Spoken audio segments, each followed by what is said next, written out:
Et l'objectif, effectivement, c'est aussi de vous informer des nombreux changements législatifs qui impactent cette année 2026. Donc vous verrez, ils sont assez nombreux, effectivement, grâce à l'intervention de Cécile. Et aussi, évidemment, de vous donner quelques clés, justement, grâce au retour d'expérience de Cécile au Conseil des prud'hommes sur les points d'attention. Donc l'idée, c'est ça, sachant que toutes les questions seront traitées, effectivement. L'idée, c'est quand même que vous puissiez avoir réponse à vos questions. Notamment ceux qui ont évoqué des questions, sachez qu'elles ont été intégrées dans le déroulé, alors soit directement au fur et à mesure du déroulé, soit Cécile y répondra à la fin. On vous demandera parfois des précisions parce que c'est important d'en avoir pour pouvoir répondre au mieux Prendre mon aux questions relais. que vous avez posées. Sauf que... Attends, Et enfin, je pense que j'ai fait le tour pour des... Oui, si vous en avez des questions qui vous viennent, n'hésitez pas à les poser directement dans le chat. Amélie et moi ferons en quelque sorte les modérateurs pour les poser à Cécile et également aussi, si besoin, vous donner la parole pour plus de précision. Voilà, je pense qu'on peut démarrer et Cécile, je vous passe la parole. Alors, bonjour à tous, je m'appelle donc Cécile Autier, je suis avocat au sein du cabinet Capstan et je fais donc partie de ce beau barreau de Bordeaux que je vais vous présenter très rapidement pour vous dire qu'on est plus de 2200 avocats répartis en 20 instituts et moi aujourd'hui je représente l'Institut de droit social dont je suis membre du bureau depuis de nombreuses années, j'étais présidente, actuellement je suis vice-présidente parce qu'il y a une gouvernance, on va dire, paritaire et donc ça change régulièrement. Moi, je représente les employeurs au sein de cet institut. Donc, l'Institut de droit social, c'est environ 80-90 avocats qui pratiquent le droit du travail et le droit de la sécurité sociale au quotidien, qui font partie de cet institut et qui assurent des permanences, que ce soit à destination des salariés, on intervient dans les MJD, dans les points d'accès au droit, ou plus spécifiquement pour les employeurs. On développe des partenariats, comme ce beau partenariat qui a amené à la signature d'une convention donc avec la Maison de l'Emploi, et on s'en félicite, et qui nous amène aujourd'hui à cet événement. Donc, rentrons dans le vif du sujet, puisque j'ai trois thèmes à aborder avec vous aujourd'hui. Il m'a été confié cette mission. Dans un premier temps, on fera un point d'actualité et elle est relativement dense d'actualité législative et réglementaire. Ensuite, j'ai prévu de vous parler de la gestion des absences, comment les anticiper, comment les gérer et dans quel cas peut-on rompre le contrat de travail d'un salarié absent. Et enfin, on finira par une partie qui vise, oui, à ce que je vous parle de mon retour d'expérience sur le Conseil de prud'homme, sur les saisines et comment les anticiper et les gérer. Alors, dans l'actualité, le premier thème dont je souhaite vous parler aujourd'hui, parmi les conditions de travail des salariés, c'est celui des congés payés et de la maladie. Alors, vous allez le voir tout de suite, le texte, il n'est pas nouveau, donc ce n'est pas de l'actualité pure et dure, mais pourquoi je vous en parle aujourd'hui? Le texte, il est d'avril 2024. Vous n'avez pas pu, j'imagine, passer à côté de cette réforme du droit français, puisque on s'y attendait, hein, depuis 2009, en fait, on n'était pas dans les clous. Bon. Donc, de quoi on parle? Des salariés qui sont en arrêt de travail, que ce soit d'origine pro ou non pro, qui avant ne cumulaient pas du tout de congés payés, n'acquéraient pas de congés payés pendant les arrêts simples, et pour lesquels il y avait acquisition de congés payés durant la maladie pro et l'accident du travail, mais simplement pendant 1 an. Donc, c'est là-dessus que le législateur est intervenu par cette loi de 2024. Pourquoi je vous en parle aujourd'hui? Normalement, vos logiciels de paye, si vous faites la paye en interne, ou votre prestataire, si vous externalisez, son logiciel doit être à jour. Aujourd'hui, les situations actuelles, j'imagine, sont traitées. Si vous avez un doute, ça vaut le coup de poser la question. En revanche, c'est pour les situations passées. C'est pour ça que je me permets de vous en parler aujourd'hui, parce que, mettons, vous avez un salarié qui est absent depuis 2, 3, 4 ans, que ce soit pour arrêt de travail simple et ou maladie pro, accident, qui se réveille parce qu'il a vu passer ce texte, parce qu'il en a entendu parler, qui vous envoie un courrier en vous disant j'ai fait mes calculs sur les 5 dernières années, ça fait tant de jours de congés payés par mois d'absence, merci de me les régler, de régulariser, etc. Donc c'est ce genre de courrier en fait que je vois dans les dossiers, donc c'est pour ça que je vous en parle aujourd'hui, ou à l'occasion de contentieux. à la suite notamment lorsqu'il y a reprise, visite de reprise, l'inaptitude, et dans le cadre du traitement de l'inaptitude, il n'y a pas toujours contentieux après une inaptitude, mais lorsqu'il y en a, on voit donc des salariés qui se manifestent et qui à cette occasion-là demandent des congés payés, et ça peut vite chiffrer très vite à plusieurs milliers d'euros quand les absences ont été de longue durée. Certaines de vos conventions collectives étaient déjà plus favorables que la loi, puisque certaines prévoyaient déjà que dans certains montants, dans certains plafonds, les absences permettaient malgré tout d'acquérir dans certaines limites des congés payés. Donc l'idée aujourd'hui, c'est vraiment ces courriers, y répondre, recalculer, donc un point de vigilance. En revanche, actualité beaucoup plus récente sur ce sujet des congés payés et de la maladie, puisque c'est un arrêt de septembre 2025, qui va plus loin, qui pousse le raisonnement encore plus loin, toujours sous l'égide du droit européen, et qui vient nous dire, lorsqu'un salarié est en congé, et que pendant sa première semaine de congé payé se passe très bien, il en profite, et deuxième semaine de congé payé, il est malade. Il va voir son médecin traitant qui lui prescrit un arrêt de travail. Jusque-là, on disait, c'est la première cause d'absence qui vaut, donc pour moi, il est en CP, je le laisse en CP. Aujourd'hui, on a la Cour de cassation qui s'est prononcée en septembre dernier, qui vient nous dire on ne doit plus retenir la première cause d'absence, donc les congés payés, mais un salarié qui tombe malade pendant ses congés, les congés c'est fait pour se reposer, donc la période couverte par un arrêt maladie doit être traitée en maladie. Bon, la loi n'a pas encore changé, mais on a la jurisprudence qui est intervenue. Donc ça veut dire quoi? Ça veut dire qu'aujourd'hui, vous avez ce point de vigilance à avoir, et donc quand les congés sont reportés, vous le savez, il faut informer le salarié de ce report, de la durée du report, au-delà de laquelle, si le salarié ne prend pas ses congés payés pendant la période reportée, alors que vous avez tout fait en place, vous avez tout mis en place, bien sûr, pour qu'ils les prennent, ils peuvent être perdus. Mais donc, c'est pour vous rappeler, tout comme dans le cas des CP acquis pendant la maladie, lorsque les CP sont reportés du fait de la maladie pendant les CP, il y a cette obligation d'information sur le report en vue de la prise, bien sûr, de ces congés. Point d'actualité beaucoup plus récent, celui-ci, puisqu'il s'agit d'un décret du 31 décembre 2025 qui est venu instituer une autorisation d'absence pour le salarié engagé dans une procédure d'adoption. De quoi parle-t-on concrètement? Un salarié qui serait engagé donc dans ce processus, il a des entretiens auxquels il doit se rendre pour aller au bout et pour obtenir son agrément.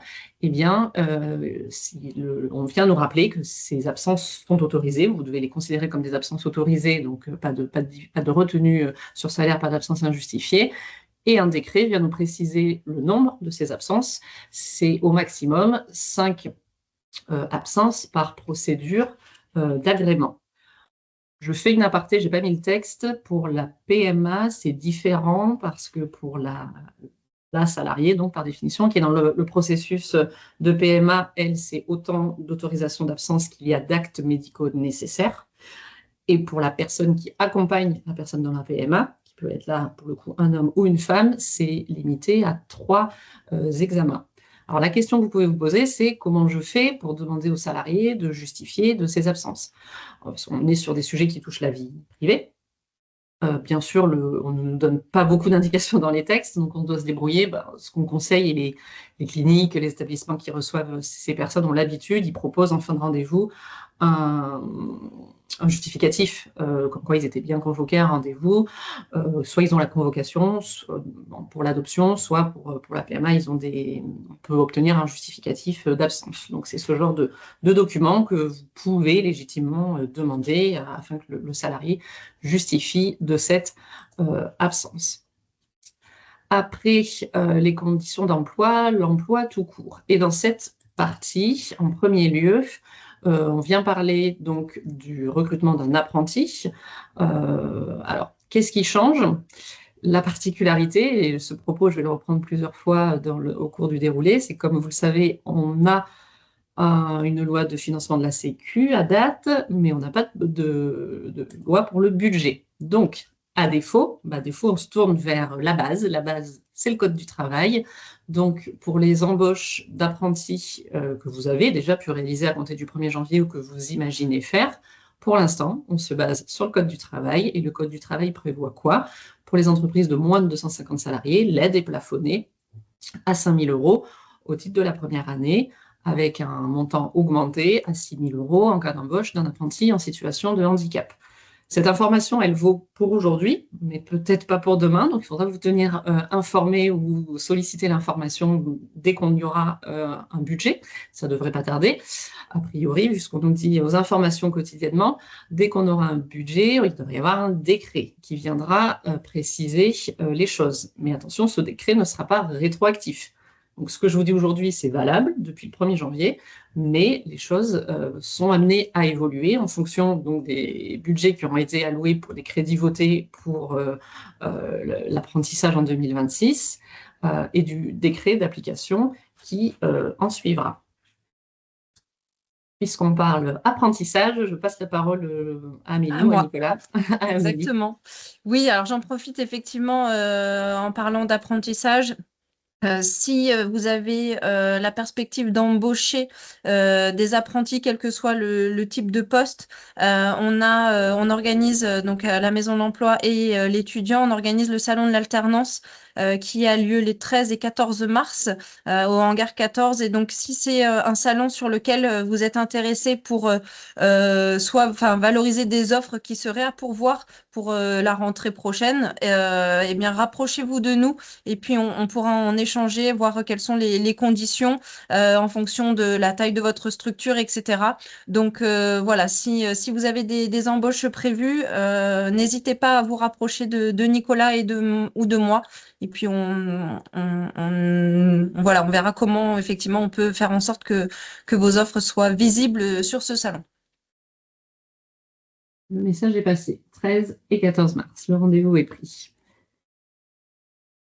Ensuite, autre point d'actualité, puisque c'est une loi du 22 décembre dernier, on rentre en période électorale, vous n'avez pas pu passer à côté, et le législateur s'est penché sur le statut de l'élu local. Et donc, vous pouvez avoir en interne des salariés intéressés qui ont une vocation et qui souhaitent se présenter. Donc, en premier lieu, ces salariés seraient candidats.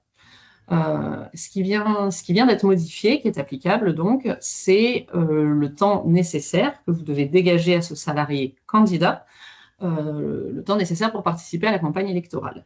Ce qui nous intéresse là, donc, c'est les municipales, puisque c'est cette élection-là qu'on va avoir à connaître en 2026. Jusque-là, c'était 10 jours, c'était un nombre de jours, un nombre d'absences différent des candidats à l'Assemblée nationale et au Sénat. Maintenant, tout est calé. Donc, il faut considérer que c'est généralisé, c'est 20 jours pour tous ces mandats. Une fois que votre candidat et salarié candidat est élu, je vous donne aussi les infos pour que vous le sachiez, si jamais ça devait se produire dans vos structures. Ce qui est nouveau, c'est que le congé de formation, il est plus long. Il était de 18 jours, il passe à 24 jours. Et il est renouvelable en cas de réélection. Il y a des temps d'absence supplémentaires qui sont justifiés, là aussi, des autorisations d'absence nouvelles. Bon, j'ai cité les plus communes, dira-t-on. Et surtout, ce que je voulais vous rappeler, et ça me fait la transition avec la slide suivante, c'est que si un salarié devient donc élu, vous devez organiser un entretien individuel avec lui au moment du début de son mandat. Vous savez, il y a différents entretiens individuels à organiser, soit comme ça, quand il y a un nouveau mandat ou au retour de certaines absences. Est-ce que je peux poser une question à ce sujet? Oui. Il me semble que, parce que le cas se présente là, est-ce qu'un salarié d'une structure peut être candidat sur une liste de la même commune? A priori, non, mais... Alors là, on est plus sur du droit électoral que du droit du travail, donc honnêtement, il faudrait que je fasse la recherche. Je ne peux pas vous répondre. Ok, ça marche. C'est le plus ces conditions d'admission, ces conditions de candidature. Il faut vérifier effectivement les Alors, il me conditions. semble, mais pour m'être renseigné un peu, mais je voulais un truc un peu fiable, qu'elle peut être sur une liste, mais elle ne peut pas être élue ensuite. C'est-à-dire que sur la liste, ils sont je ne sais combien, là, 50 ou 60, et qu'il n'y a pas tant d'élus que ça, mais là. Donc, je voulais être une certitude, parce que le choix va se faire très vite s'ils sont élus. À vérifier. Je Ok, note. merci beaucoup. Je vous en prie. Nouvelle réforme des et- entretiens professionnels. Je ne sais pas si vous en avez Juste, entendu. effectivement, vous pouvez peut-être juste nous transmettre la question par écrit et puis on fera suivre à Cécile si ça vous convient. Moi, ça me va très bien. Les entretiens professionnels, vous avez l'habitude de les tenir et de les tenir régulièrement. Je pense que si je vous pose la question, vous allez tous et toutes me répondre tous les 2 ans. Eh bien, ça a changé tout ça. La loi, elle est récente, elle est du 24 octobre 2025, publiée le 25 et dans l'application le 26. Donc, cette loi est applicable. On ne parle plus d'entretien professionnel, on parle dorénavant d'entretien de parcours professionnel, donc EPP. On vient modifier, pas que le nom, on vient modifier le nom, bon, c'est l'habillage, on vient modifier la fréquence de ces entretiens et également leur contenu. Alors, j'avance. Vous saviez qu'avant, vous passiez un entretien tous les 2 ans. Donc, vous faisiez 2, 4, 6. Et au bout de 6 ans, cet entretien professionnel devenait un entretien état des lieux, un entretien bilan sur lequel il y avait davantage de sujets à aborder. Et des sanctions pour les entreprises de plus de 50 salariés. S'il y en a dans l'assistance, le dire. S'il n'y en a pas, je n'évoque pas le sujet. Ces périodicités changent et deviennent moins contraignantes. Pour une fois qu'il y a une bonne nouvelle, il faut le soulever. Maintenant, vous allez faire un entretien de parcours professionnel quand? À l'embauche, ensuite tous les 4 ans et enfin tous les 8 ans. Et celui tous les 8 ans, il remplace celui tous les 6 ans, donc l'entretien état des lieux. Donc ça, c'est la périodicité. Ensuite, qu'est-ce que ça change, mis à part donc se caler de nouvelles échéances, se caler de nouvelles dates? Est-ce que cela s'applique pour la fonction publique? Alors effectivement, moi je parle beaucoup de droit du travail et donc de droit privé. Je note donc également la question et j'y répondrai si vous voulez bien en suivant. Ces entretiens, les sujets abordés, donc ces nouveaux entretiens de parcours professionnel, les sujets abordés sont plus importants. Donc il y en a moins souvent, mais ils vont être plus denses. Donc il y a la liste nous est faite, il faut aborder les compétences du salarié, les qualifications professionnelles mobilisées, sa situation et son parcours professionnel, puisque maintenant on parle d'entretien de parcours professionnel. Est-ce le cas pour toute la présentation? Grosso modo, oui. Beaucoup de grands principes s'appliquent au privé comme au public. Dans l'actualité, si vous voulez rester au moins que pour la partie actu, je termine la partie actu par un sujet qui concerne tout le monde, y compris le droit public. Donc, les EPP, je reprends les sujets à aborder. Moi, ce que je vous conseille, pour ne pas en louper dans vos prochains EPP, c'est de modifier vos trames d'ores et déjà, de vérifier que vos trames d'entretien de parcours professionnel comportent bien pour vous tous les thèmes qui sont dorénavant dans le texte. Bien sûr, à l'issue, cet entretien fait l'objet d'un compte-rendu écrit, vous remettez une copie au salarié. Donc ça, c'est le PP pour le salarié, on va dire, classique. Cette loi du 24 octobre 2025, on l'appelle la loi senior. Pourquoi j'insiste là-dessus? Parce qu'elle vient instituer des spécificités pour les salariés dits expérimentés, et expérimentés par l'âge. Donc, pensez maintenant qu'il y a également un entretien de mi-carrière à faire passer à qui? Au salarié qui va passer une visite de mi-carrière. La visite de mi-carrière, rappel, elle intervient durant l'année civile du 45e anniversaire du salarié. Donc, si on reprend dans l'autre sens, on a un salarié qui a 45 ans cette année. Donc, il va passer une visite médicale de mi-carrière. Donc là, on est sur l'aspect purement médical. Dans les 2 mois de cette visite médicale de mi-carrière, vous devez lui faire passer un entretien professionnel de mi-carrière. Donc, vous reprenez votre trame dont je viens de vous parler avant, mise à jour avec le nouveau texte, et vous y ajoutez ce sur quoi donc il faudra y réfléchir en amont pour pouvoir en discuter et aborder ces points avec le salarié. Il faudra aborder le sujet de la prévention des situations d'usure professionnelle. Donc là, ça veut dire quoi? Puisque 2 mois, ça va vite entre la visite médicale de mi-carrière et cet entretien que vous devez tenir en amont, à mon sens, là aussi, préparez votre âme, commencez à réfléchir à ce sujet des situations d'usure professionnelle, que ce soit des suggestions physiques, psychologiques. Vous pouvez vous aider, bien sûr, de votre DURP que vous tenez, que vous mettez à jour régulièrement, des services de santé au travail aussi qui peuvent vous y aider, et d'autres organismes. Mais ça, c'est vraiment une situation, selon votre effectif, à mon sens, à anticiper. Et seconde spécificité, en fonction de l'âge, et toujours dans le thème des entretiens professionnels, donc, un nouvel entretien professionnel est institué pour les salariés, nous dit-on, grosso modo, qui vont avoir 60 ans dans les 2 prochaines années. Donc, si vous avez un salarié qui a 58 ou 59 ans et que c'est l'échéance, vous devez lui faire passer un EPP, l'EPP, entretien de parcours professionnel, se transforme en EFPP, entretien de fin de parcours professionnel. Et en plus de tous les sujets dont je viens de parler avant que vous avez intégrés dans votre âme, vous en rajoutez 2 de plus. Vous devez rajouter les conditions de maintien dans l'emploi, donc qu'il faut aborder, qu'il faut avoir préparé en amont, et lui parler à ce salarié des possibilités d'aménagement de sa fin de carrière. J'entends par là, et c'est pour le temps partiel, et éventuellement, ou encore une possibilité de retraite progressive. Donc mon conseil, puisque ça s'applique, alors ça s'applique, vous allez me dire comment je fais si je viens de faire passer des entretiens professionnels. Je ne savais pas, c'est que maintenant c'était des EPP, ou comment on fait la transition. Bien sûr, on n'a pas encore la réponse, on attend une réponse ministérielle bientôt. À mon sens, vous prenez vos derniers entretiens professionnels et vous vous calez sur la nouvelle périodicité qui est mise en place.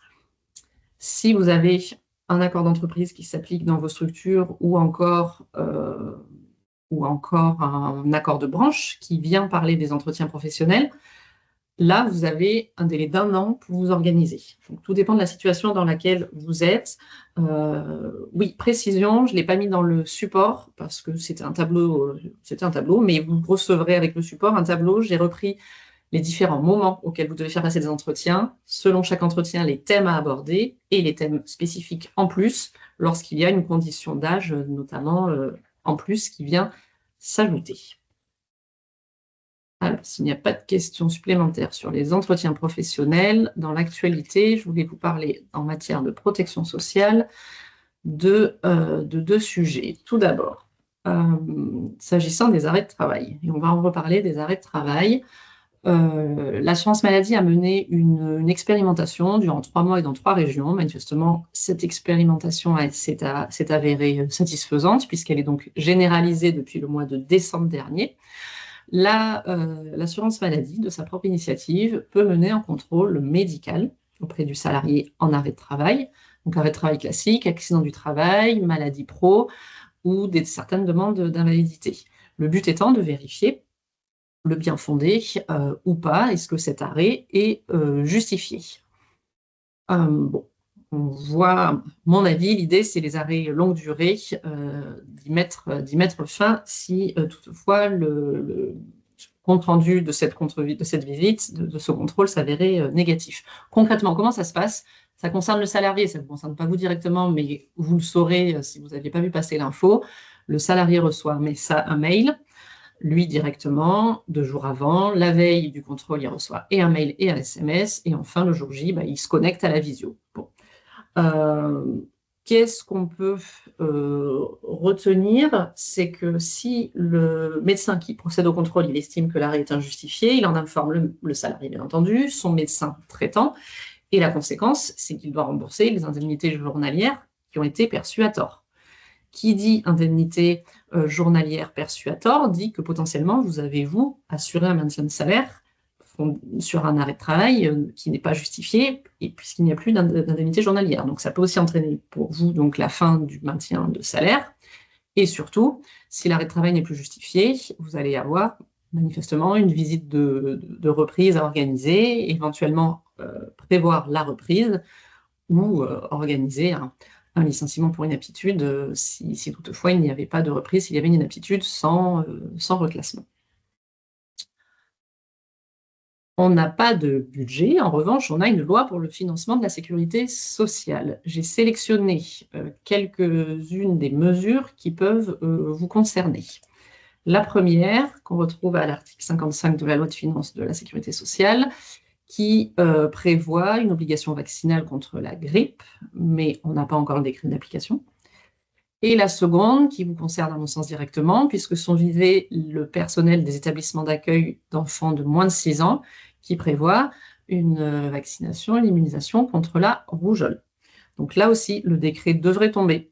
Donc vous tenir à jour, vous tenir informé. Ça ne devrait pas tarder à sortir, à mon sens, puisque c'est dans la loi de finances de la sécurité sociale. Les ruptures conventionnelles. Je ne sais pas si vous connaissez les chiffres. Pour l'année précédente, je ne sais plus si c'est 25 ou 24, mais en tout cas, les chiffres les plus récents, on est à près d'un demi-million de ruptures conventionnelles par an. Donc, c'est un mode de rupture beaucoup utilisé et beaucoup sollicité tant par les salariés que par les employeurs. D'ailleurs, je ne sais pas si vous avez pour habitude d'y répondre favorablement ou d'en proposer même vous-même, puisque ça peut être à l'initiative de l'un comme de l'autre. Ça donne droit au chômage, donc en 2023, la contribution patronale à payer a été passée de 20 à 30%, et depuis le 1er janvier, elle est passée à 40%. Donc concrètement, de quoi on parle? Quand vous rompez un contrat de travail dans le cadre d'une rupture conventionnelle, vous ne pouvez pas verser moins que l'indemnité, l'équivalent de l'indemnité de licenciement, sauf si votre convention collective prévoit quelque chose de plus favorable. Le montant de l'indemnité de licenciement est exonéré de cotisations sociales, et bien c'est sur ce montant qu'il y a cette contribution spécifique patronale à régler. Donc c'est à prendre en compte, c'est à savoir si vous avez des sujets rupture conventionnelle en cours. Également, ça vous avez dû en entendre parler puisque les médecins sont montés au créneau sur le sujet, il est prévu de fixer des durées maximales des arrêts de travail. On nous parle d'1 mois pour la première prescription et de 2 mois pour une prolongation. On nous dit déjà que le médecin prescripteur pourra y déroger, mais comme pour ce que je vous ai dit précédemment, on attend le décret d'application, donc à suivre. Autre mesure, dans la loi de financement de la sécurité sociale, la création d'un nouveau congé en cas de naissance. Donc, on parle d'un congé supplémentaire, il ne vient remplacer aucun autre congé que vous avez l'habitude de connaître et de mettre en place. Sa durée, 1 mois ou 2 au choix du salarié. Cette durée est fractionnable, bien sûr assimilée à du temps de travail effectif s'agissant de la détermination des droits du salarié du fait de son ancienneté. Et bien entendu, vous serez prévenu en amont. Ça sera un délai entre 15 jours et 1 mois, à voir ce que donne le décret. Là, j'insiste pour vous dire qu'au retour de ce congé, ça fait partie donc des retours de congé, au moment duquel il faut organiser, eh bien, non plus un entretien professionnel, mais un entretien de parcours professionnel. Sur ce congé, il y a encore des interrogations. Donc, toute la slide là n'est pas à jour, notamment la dernière partie. Je m'explique. On nous a dit que c'est pour les naissances à partir du 1er janvier, ou les enfants qui devaient naître à partir du 1er janvier et qui sont nés prématurément. OK. Le ministère de la Santé s'est rendu compte, le 29 décembre, que ça ne serait jamais prêt pour le 1er janvier. Donc, pour le solliciter et le mettre en place, je veux dire. Les parents qui y auront droit, ce sont bien ceux dont l'enfant est né à partir du 1er janvier ou dont la naissance était prévue à partir du 1er janvier et il est né avant, mais ils ne pourront vous le solliciter qu'à partir du 1er juillet prochain. Donc, un petit peu de temps pour vous y préparer, mais donc à partir du 1er juillet, sachez-le, vous pouvez avoir cette demande qui est faite. La question, et c'est sur la dernière partie, la dernière petite flèche, ce n'est pas forcément un jour parce que sur le site amélie.fr, il vient d'y avoir une actualité. Manifestement, les salariés donc, qui pourront le solliciter à partir du 1er juillet, le délai devrait même s'étendre jusqu'au 31 mars 2027 pour le solliciter. C'est un communiqué Amélie, voilà, c'est ça, ils auront 9 mois pour le solliciter à partir du 1er juillet 2027, ceux dont l'enfant est né à partir du 1er janvier 2026. Donc, une petite gymnastique à faire dans les dates, mais au moins ce délai, ça vous permet, quand vous savez qu'il y a un salarié, enfin, une salariée qui attend un heureux événement ou un salarié qui vous a fait cette annonce aussi, ça va lui arriver dans son foyer, vous pouvez commencer à vous dire, à mesurer, on va dire, l'impact, pour vous organiser. Donc là aussi, à suivre, on n'a pas encore toutes les infos, ça devrait tomber prochainement. S'il n'y a pas de questions sur ce sujet, je passe au dernier sujet dans la rubrique actualité, la transparence salariale. Je ne sais pas si vous en avez entendu parler, il s'agit d'une directive européenne de 2023 qui a été conçue sur la base d'une réflexion. Cette réflexion, elle tend à dire quoi? Qu'en France, on a mis en place les index égalité femmes-hommes et que c'est une superbe chose pour réduire les écarts de rémunération femmes-hommes, ce qui est vrai. Sauf que du coup, au niveau européen, cette directive a été adoptée et nous devons la transposer. Nous devons la transposer au plus tard le 7 juillet 2026. Ça veut dire qu'il faut qu'une loi soit passée. Le projet de loi, il est quasiment prêt. Simplement, le gouvernement veut intégrer les partenaires sociaux, donc ça peut prendre un petit peu plus de temps. Donc, à suivre. Concrètement, de quoi on parle? On veut réduire les inégalités salariales entre les hommes et les femmes. Tout de suite, je vous fais une précision.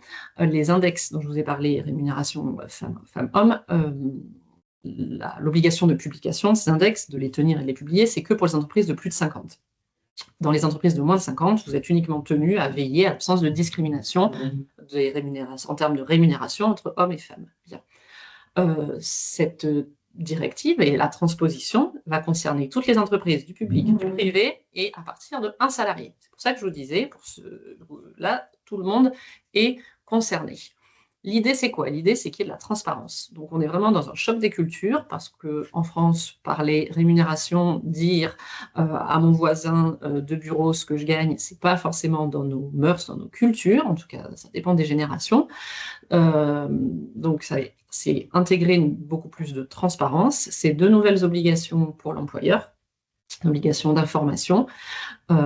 Et bien sûr, comme souvent, il y a des sanctions à la clé. Donc, je vous donne les grandes lignes. Je ne vais pas rentrer dans le détail parce que de toute manière, à date, on n'a que la directive. Mais la loi doit transposer la directive. Donc, on retrouvera très probablement beaucoup de ce que je vais vous dire ici. Ce que vous devez retenir, c'est que les obligations vont s'imposer à vous avant même l'embauche et après l'embauche. Avant l'embauche, de quoi on parle? On parle de 3 obligations et d'une interdiction. Première obligation, c'est que les offres d'emploi devront comporter des emplois ou des dénominations de poste dites non sexistes. Ensuite, vos candidats, quand vous les recevez, vous devrez obligatoirement, si vous le demandent, en tout cas, leur fournir la rémunération initiale que vous prévoyez avec le poste ou une fourchette, ainsi que des informations dites pertinentes sur la convention collective applicable et notamment les minima. Bien. Donc ça, ce sont vos 3 obligations d'information. Il faudra y répondre si le salarié en fait la demande. Donc, bien sûr, une preuve par écrite, sinon vous ne pourrez pas vous ménager la preuve de ce que vous avez bien répondu à la demande du salarié. Et l'interdiction qui est prévue dans la directive, après les 3 obligations, l'interdiction, c'est interdiction de demander au candidat ce qu'il gagne actuellement. Lorsque c'est quelqu'un qui ne sort pas de l'école, quelqu'un qui a déjà eu un emploi avant, pour vous positionner, ça peut être tentant de dire vous gagnez quoi aujourd'hui? Non, ça, il y a eu une interdiction dans la directive de poser cette question. Donc là, on était sur les obligations avant l'embauche. Pendant la relation de travail, vous avez une obligation d'information qui est d'abord collective et ensuite on verra l'information individuelle. L'information collective, elle porte sur quoi? Elle porte sur les critères que vous retenez, des critères donc dits objectifs et non sexistes, pour d'une part déterminer la rémunération de chaque salarié, les niveaux de rémunération dans l'entreprise, dans l'association, et la progression salariale. Donc grosso modo, on vous demande d'être transparent sur votre politique salariale. Et de mettre à disposition, de tenir à disposition ces informations pour les salariés de manière collective et à destination des institutions représentatives du personnel, les IRP, quand vous en avez en interne. Alors, comment on imagine par tout moyen, Internet, intranet, affichage, affichage, remise d'une note, je mets point d'interrogation, puisque à date, la loi n'étant pas sortie, je ne suis pas en mesure de vous dire ce qu'il en sera. En revanche, cette obligation n'existe pas à date. Donc, à date, nos dispositions françaises ne sont pas conformes, donc il va y avoir des modifications. Ça, c'est l'information collective.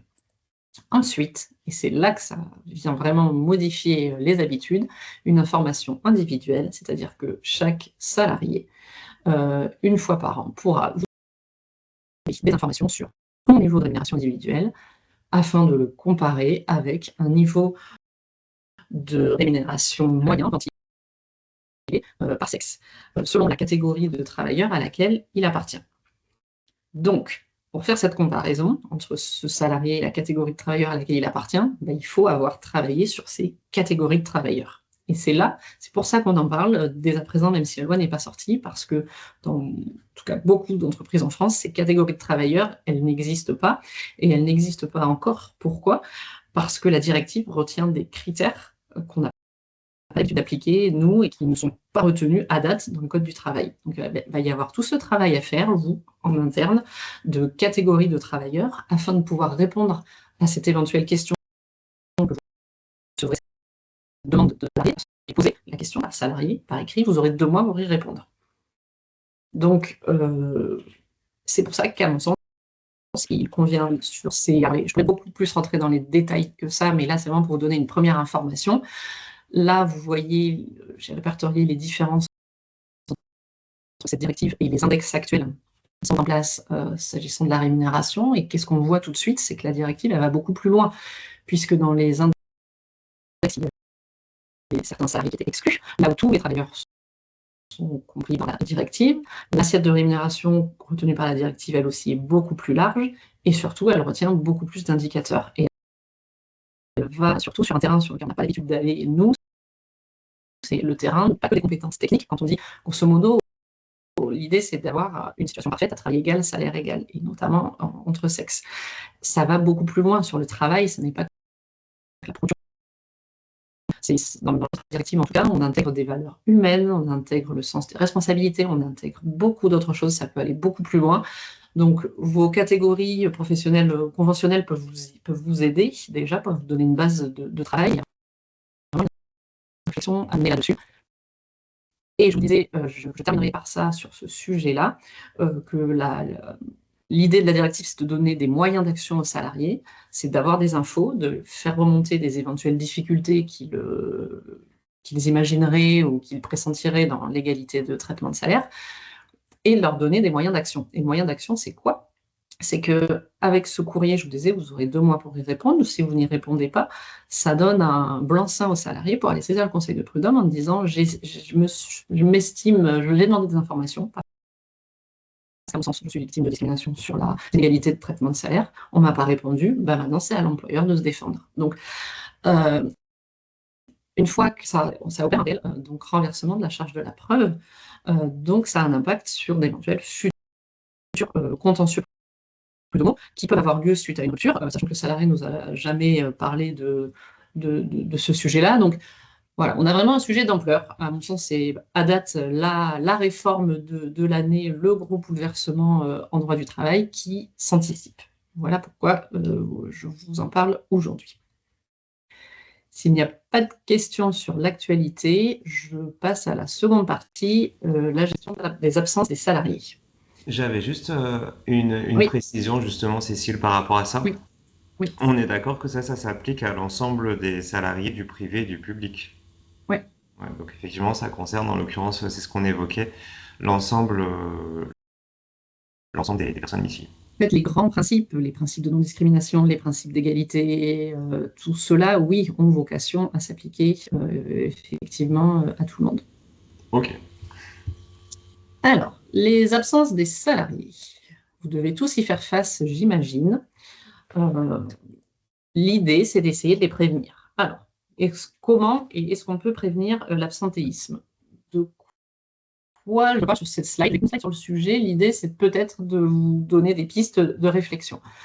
Déjà, est-ce qu'en interne, vous avez un outil qui vous permet de suivre l'absentéisme? Est-ce que vous avez votre absentéisme? Est-ce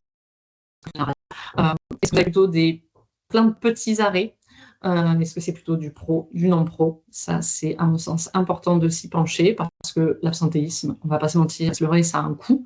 Au-delà du fait que ça désorganise, bien sûr, et que ça demande du coup de se réorganiser, souvent dans l'urgence, mais en plus, ça a un coût. Donc, il y a un vrai sujet, à mon sens, et ça mérite de s'y pencher. S'y pencher pourquoi? Pour essayer d'identifier, pas forcément toutes, mais au moins certaines causes de cet absentéisme, pour notamment arriver à lutter contre les principaux risques professionnels. On constate, en préparant le support, je lisais que près de 50% des accidents, alors accidents de travail, accidents de trajet, vous savez qu'on ne les prend pas en compte par exemple dans la Sécu, mais peu importe, les accidents déclarés par les salariés viennent d'un accident en fait sur le trajet, que ce soit d'ailleurs en voiture ou à vélo, sachant qu'à Bordeaux, le vélo est très présent. Je pense que là-dessus, il y a un sujet. Et sur la prévention des RPS, j'imagine que vous en aviez parlé lors de vos échanges sur la qualité de vie au travail et les conditions de travail.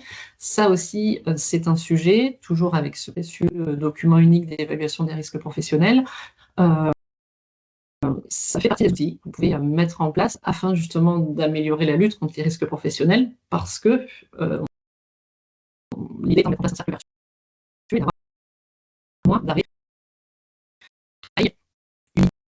Récompenser l'assiduité, c'est là aussi et récompenser la présence et l'absence justement, et sur les conditions au travail et préparer la reprise. On va en reparler un peu plus tard, mais l'idée c'est que la reprise suite à arrêt se passe bien et soit pérenne si possible. Donc ça, ce sont des pistes qui peuvent, à mon sens, vous amener à tenter de prévenir l'absentéisme.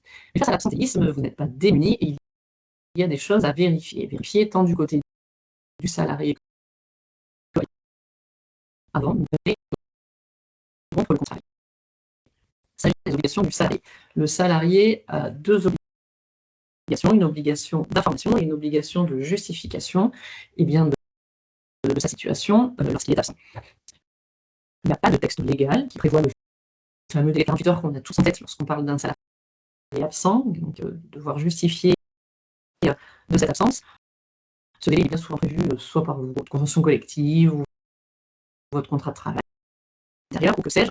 Intéressant, c'est que ce délai de 48 heures, on retrouve si le salarié doit justifier pour être pris en charge par l'assurance maladie et donc pour bénéficier du complément employeur. Donc, il n'est pas là pour rien ce délai de 48 heures. Pour autant, si j'ai un salarié qui ne respecte pas son obligation d'information et de justification, est-ce que je suis démuni ou est-ce que je peux faire quelque chose? Oui, je peux faire quelque chose. Je peux mettre en place une procédure disciplinaire à la condition d'avoir mis en demeure le salarié, de justifier son absence d'une part et de reprendre son poste de travail d'autre part. On parlera de la présomption de démission un peu plus tard, puisque ces deux situations peuvent coïncider. Le salarié qui vous téléphone, est-ce que ça suffit? Ça suffit, oui, en termes d'information. Bien sûr, pas en termes de justification, mais il y a de la jurisprudence là-dessus. C'est pour ça que je suis tenue à la rappeler ici. On nous dit que le salarié justifie par tout moyen, informe par tout moyen. Donc, un employeur qui est informé par téléphone que le salarié est en arrêt de travail d'origine du fait d'une maladie, bon, il est informé, on attend donc la justification. S'agissant de la justification de la prolongation, je vous en parle pourquoi? Parce qu'on pourrait tenter de dire, et de raisonner ainsi, le salarié a justifié de son arrêt initial, il m'a envoyé une prolongation et après plus rien, j'ai plus de nouvelles, il est en absence injustifiée, je le mets en demeure et j'agis. Attention, ne pas agir avec précipitation, mais au contraire avec prudence dans cette situation. Pourquoi? Un salarié qui ne vous envoie pas de prolongation, ça peut aussi vouloir dire qu'en fait, il attend la visite de reprise que l'employeur doit organiser, et tant qu'il n'a pas passé la visite de reprise, le contrat est toujours suspendu, même s'il ne vous envoie pas de prolongation d'arrêt. C'est le passage de la visite médicale de reprise qui met fin à la suspension du contrat de travail. Donc, attention à cette situation. Et si vous avez le moindre doute, il vaut vraiment mieux prendre conseil si vous vous trouvez dans cette situation. frauduleuse. Alors, on peut le suspecter, mais je cite cet exemple. Pourquoi? Parce que là aussi, il y a un arrêt de jurisprudence, un salarié qui demande 15 jours de congés payés, qui lui sont refusés par l'employeur. Eh bien, l'employeur va recevoir un arrêt de travail qui couvre précisément cette période-là. Donc, c'est possible de le contester et d'en tirer des conséquences, mais ce sera à l'employeur d'en porter la preuve. On a une question de Sophie. Oui. Je l'ai mangé, du coup. J'ai écouté la suite et puis, bon, ça va me revenir, ça va me revenir. Ah oui, la visite de reprise, elle est obligatoire. Parce que nous, c'est la croix à la bannière pour visite de ça reprise. dépend de la nature de l'arrêt. Si c'est un arrêt maladie simple inférieur à 30 jours, pas de visite de reprise. Et oui, mais supérieur à 30 jours? Supérieur à 30 jours, oui, j'y viens. Supérieur à 30 ouais. jours, oui, il faut la passer, et aussi en cas d'accident du travail. Vous me disiez, c'est la croix à la bannière pour avoir un rendez-vous? Oui. Oui, alors là, c'est à vous d'anticiper. Moi, ce que je conseille quand j'ai des personnes qui sont dans le même cas que vous, c'est de l'anticiper, parce que, quitte à prendre le rendez-vous et l'annuler. C'est pas sympa pour la médecine du travail, mais au moins, vous couvrez. Et non, mais si c'est que la jamais, médecine du travail ne nous en donne pas, en fait. même avec un délai... Ouais, c'est assez nouveau et la DRH nous dit certificat de maîtrise de reprise de son médecin. Et là, on a eu une employée qui nous a prévenu la semaine dernière qu'elle reprenait le lundi suivant. Oui. Absence de plus de 60 jours. J'ai envoyé un mail à la DRH qui m'a dit certificat de reprise de son médecin qu'elle a fait faire et le médecin a marqué sous couvert d'une visite médicale du travail, c'est légal, voilà. Et elle a raison, mais c'est la seule. Les autres, ça passe comme ça. C'est un service de santé en interne ou en externe? C'est Bordeaux Métropole. Parce qu'il n'y a pas de médecin, parce qu'on en Oui, revient mais toujours à la j'entends, même mais chose. c'est parce que quand vous adhérez à un service de santé au travail, vous savez que vous pouvez en changer aussi. Donc, si le vôtre est surchargé en ce moment, enfin, de toute manière. Non, mais c'est bien que je sache, c'est obligatoire, point terminé, à faire régler.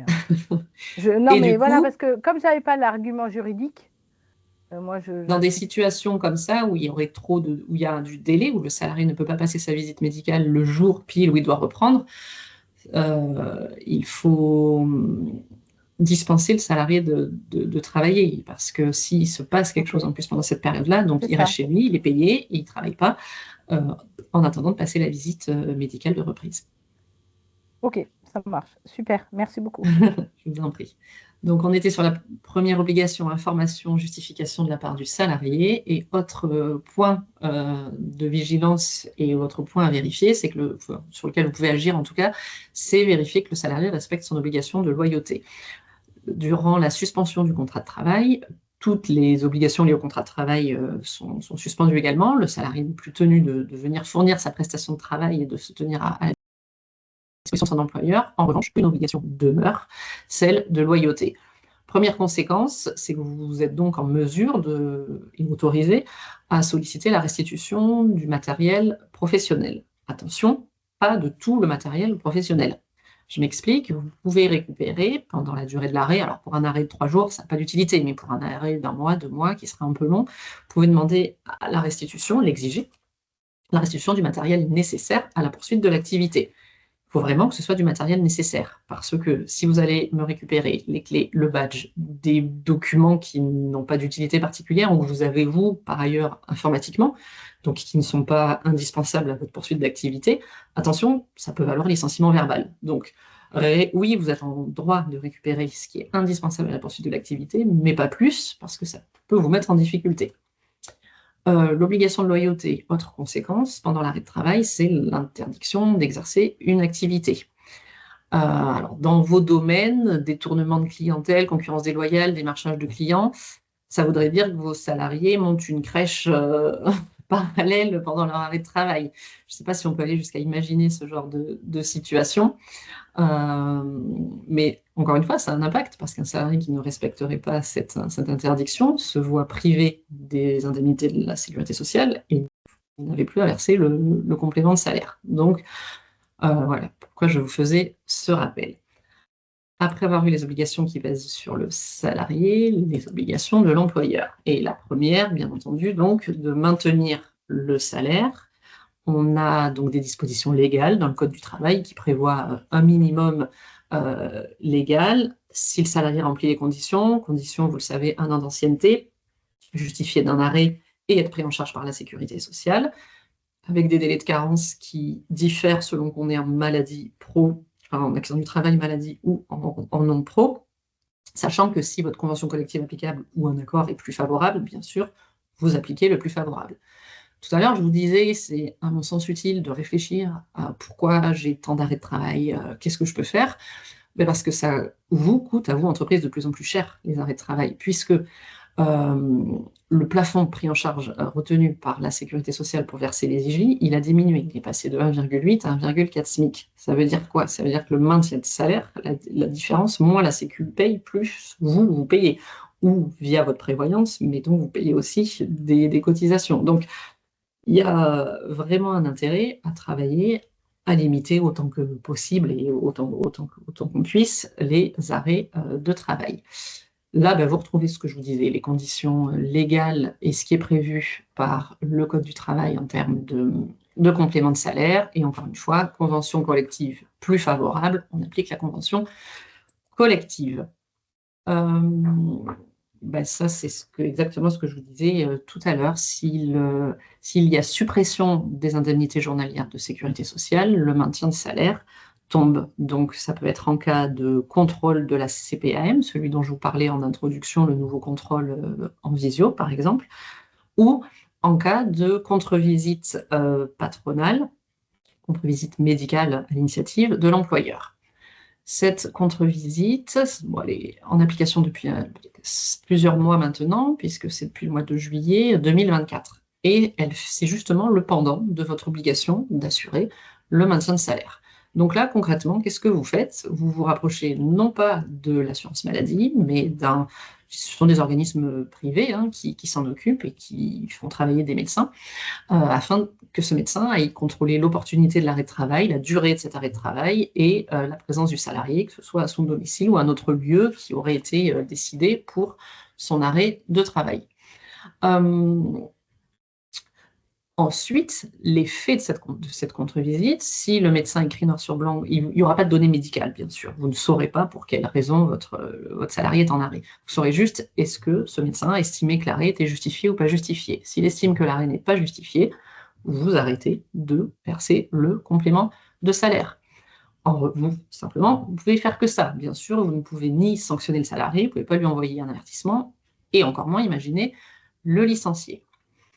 Je vous ai repris ici comment ça se passe, parce que je ne savais pas si vous saviez justement comment ça se déroule, les obligations du médecin. Bien sûr, il fixe un rendez-vous, il est bien sûr tenu au secret médical et doit décliner son identité. Après avoir mis ces moyens d'action, on peut se poser la question de la rupture du contrat de travail du salarié absent. Les salariés qui sont absents en raison d'une maladie professionnelle ou d'un accident du travail sont protégés.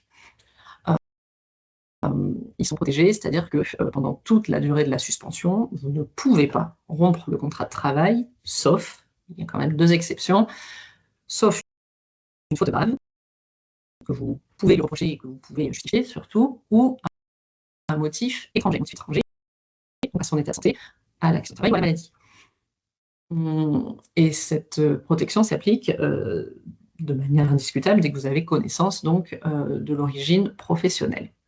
Donc, pas de licenciement durant cette période. En revanche, la rupture conventionnelle, elle est tout à fait possible. Qu'est-ce qu'on entend? Bon, faute grave, vous voyez ce que c'est, il n'y a pas de souci. Maintien du contrat impossible. Attention, ne pas le confondre avec, et j'y reviendrai plus tard, le licenciement pour désorganisation de l'entreprise du fait de l'absence. Le maintien du contrat impossible, c'est grosso modo, on ferme la structure. Il n'y a pas beaucoup d'autres sujets ou d'autres possibilités. C'est vraiment, à part la cessation d'activité de l'employeur, il n'y en a pas d'autres qui sont reconnus en jurisprudence. Donc ça, c'est pour les salariés absents en raison d'un accident du travail ou d'une maladie professionnelle. Pour les autres salariés, il n'y a pas de protection particulière. Ça veut dire quoi? Ça veut dire que même un salarié qui est absent, donc pour maladie simple, vous pouvez rompre le contrat de travail. Simplement, toujours avoir en tête que, notamment des faits fautifs, puisqu'ils se prescrivent par 2 mois, ça veut dire que sur un arrêt longue durée, un arrêt de 6 mois, ça veut dire que vous découvriez, et c'est possible, hein, des faits fautifs durant cet arrêt, mais ce qui est très important, c'est de vous ménager la preuve du moment de la connaissance des faits fautifs. Donc, si on découvre quelque chose, le salarié a, je sais pas, il a caché quelque chose, vous le découvrez pendant son arrêt de travail, c'est possible d'engager une procédure, encore faut-il se ménager cette preuve de la date de découverte des faits, de la connaissance par l'employeur des faits, afin qu'on ne puisse pas vous répondre « bah non, c'était prescrit ». Donc on a vu la rupture du contrat de travail pour des salariés en accident du travail, maladie professionnelle, ici pour une maladie simple. J'ai commencé à l'anticiper tout à l'heure. On me demande souvent, j'ai un salarié, il est absent depuis 8 mois, il m'envoie des prolongations toutes les 15 jours. Je voudrais le licencier parce que j'ai entendu dire qu'on pouvait licencier pour absence prolongée ou répétée. Donc, prolongée, c'est des absences longues, et répétées, bah, c'est plein de petites absences, et il revient quelques jours, il est de nouveau en absence, il revient, etc. Ce cas mais il est soumis à 3 conditions. Et il faut quand même s'accrocher pour remplir les 3. Parce que il faut être en mesure de démontrer que votre entreprise, votre structure, voit son fonctionnement perturbé. Et que cette perturbation, parce que qu'il y ait une perturbation, ça on peut en justifier, c'est facilement, mais la perturbation, c'est la conséquence directe de l'absence de ce salarié, qui a soit plein de petites absences par-ci par-là, mais répétées, soit prolongées. Et en plus, beaucoup plus, il faut que vous soyez dans la nécessité totale de remplacer définitivement, donc par exemple, embauchant CDI, ce salarié. Ça veut dire quoi, le dernier critère? Ça veut dire que si vous avez pourvu à son remplacement de manière temporaire, en ayant recours à de l'intérim, du CDD, ben c'est que cette condition, elle ne sera pas remplie, elle tombe direct. Et bien souvent, c'est ce qui se passe malheureusement. On a fait comme on a pu, on a fait un CDD, un autre CDD, bon, c'est plus possible, on ne trouve plus, et derrière on dit bon, ben maintenant on va remplacer de manière définitive. Là, dans ces cas-là, eh bien, non, je ne le recommande pas, parce que je vous ai ensuite listé des cas de jurisprudence pour que vous puissiez voir dans quel cas on a dit que c'était, enfin, la Cour de cassation a dit que c'était justifié ou non justifié, et dès le moment où on a eu recours à la sous-traitance ou à un CDD, eh bien, le licenciement est injustifié. Donc la sanction, elle est lourde. Pourquoi? Parce que vous vous retrouvez à licencier un salarié qui est absent. Donc lui, ça va être quoi sa ligne de défense? Ça va être de dire j'ai été licencié en raison de la santé. Donc c'est discriminatoire. Donc c'est la nullité du licenciement qui est encourue. Et la nullité du licenciement permet de déplafonner les barèmes. Vous avez dû entendre parler des barèmes Macron en application depuis 2017. Là, ça donne droit à une indemnisation hors barème, un minimum de 6 mois garanti, voire plus, si le salarié démontre un préjudice supérieur à 6 mois. Donc la sanction, elle est très lourde. Donc ce cas de licenciement, il existe. L'absence répétée, prolongée, la désorganisation de l'entreprise. Il faut bien analyser la situation avant de se lancer dans ce cas de licenciement.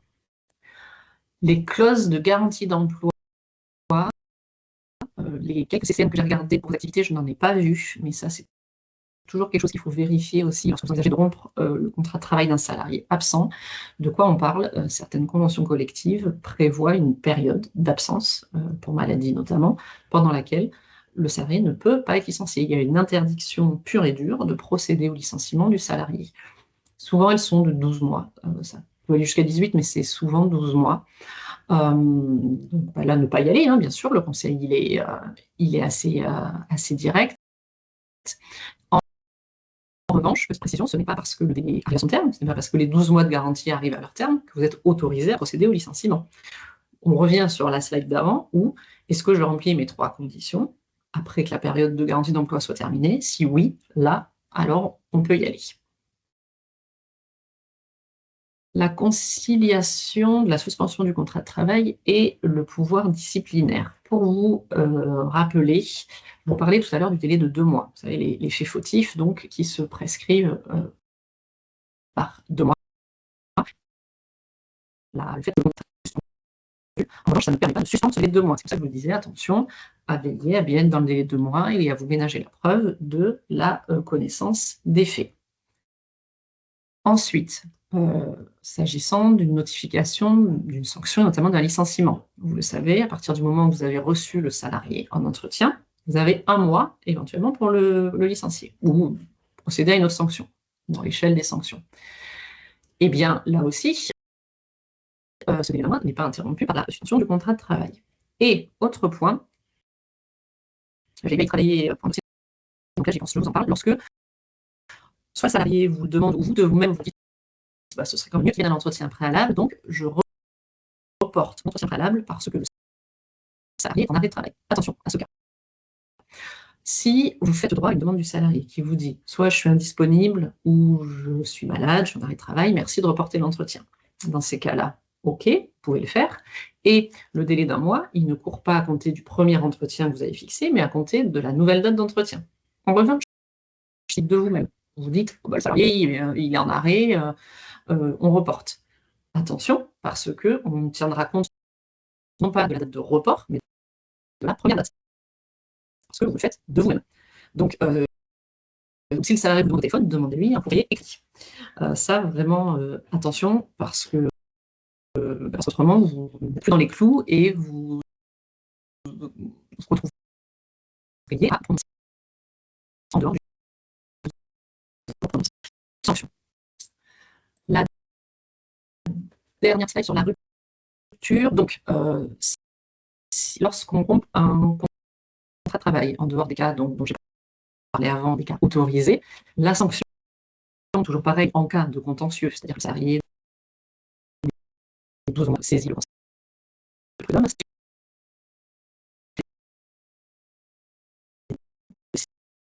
c'est aussi potentiellement une demande de réintégration. Donc, il faut l'avoir en tête, tout simplement, ce sont les sanctions encourues.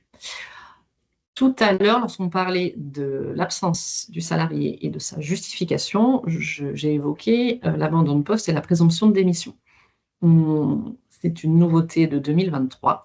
Là aussi, le but était de réduire le nombre de salariés licenciés pour abandon de poste, donc pour faute grave, et qui bénéficiaient derrière de l'indemnisation Pôle emploi à l'époque et France Travail aujourd'hui.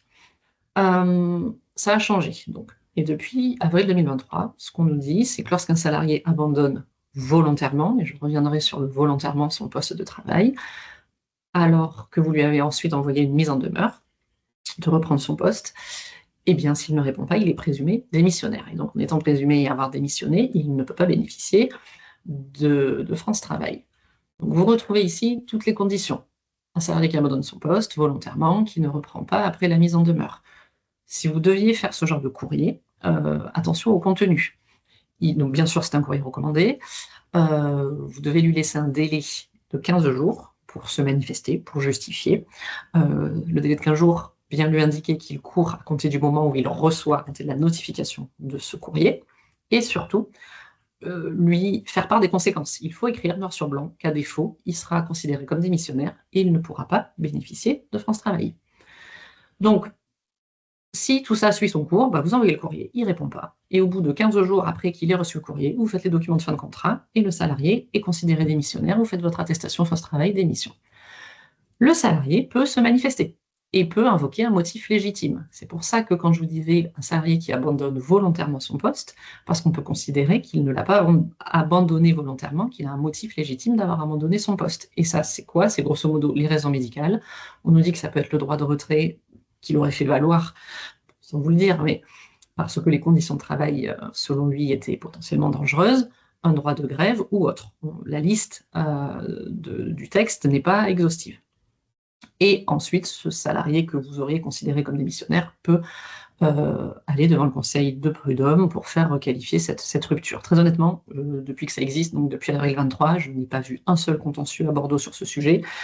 Ce dispositif, à mon sens, est peu utilisé, mais il peut avoir son utilité. Un salarié dont on n'a pas de nouvelles, on envoie ce genre de courrier, soit il se manifeste, soit en fait, c'est qu'il a trouvé un job ailleurs et vous n'entendrez plus parler de lui, et au moins vous réglez la situation définitivement parce qu'il y a une rupture. Donc, ça permet de désamorcer des situations. La seule question qu'on a, et on n'a pas de réponse juridique là-dessus, c'est est-ce qu'on peut encore faire des licenciements photographes pour abandon de poste ou est-ce qu'on doit exclusivement passer par ce nouveau système de la présomption de démission? Initialement, dans le cadre d'un question-réponse, le ministère du Travail nous avait dit qu'il faut passer uniquement par ce système, puis il a retiré son question-réponse de son site.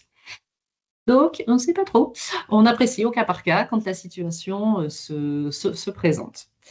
Et bien souvent, quand un salarié est en absence injustifiée, on a d'autres choses à lui reprocher, donc on peut quand même faire un licenciement. Et j'avais cette slide également sur l'invalidité de deuxième catégorie. Que devez-vous faire lorsque le salarié vous informe, il est en arrêt depuis longtemps, il est placé en invalidité deuxième catégorie, c'est-à-dire qu'il ne peut plus travailler? Considérez que le principe, c'est que vous devez organiser une visite de reprise et très rapidement, puisqu'on vous dit au plus tard dans les 8 jours. Donc ça, c'est le principe.